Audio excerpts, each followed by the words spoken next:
ভগ্নিপতির জানাজায় অংশ নেওয়ার পর মোটরসাইকেলের পেছনে চড়ে বাড়িতে ফিরছিলেন হোটেল ব্যবসায়ী জয়নাল আবেদিন।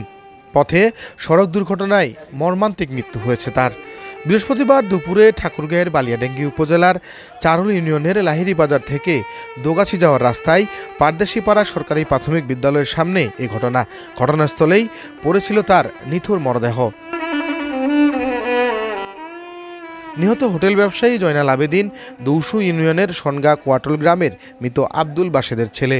চৌরঙ্গি বাজারে হোটেল ব্যবসা করতেন জয়নাল। ঘটনা, আমি বিগ বাজার ছিলাম, সাত যখন আমি শুনলাম যে এখানে অ্যাক্সিডেন্ট আসে, দেখলাম যে লাশ পড়ে আছে। ড্রাইভার ওই মোটরসাইকেল ড্রাইভার যেটা আমাকে বিবরণ দিল, হ্যাঁ, যে এই গাড়ির মাঝামাঝি ওরা কাটে চলে গেছে। চলে যাওয়ার পর এই গাড়িটা একটু চাপা গেছে। চাপায় যাওয়ার কারণে ওই উৎকলের এক অংশ লাগে, এই যিনি মারা গেছে উনি ভিতরে পড়ে গেছে, আর ড্রাইভার মোটরসাইকেলের ড্রাইভার ওই পাশে পড়ে গেছে।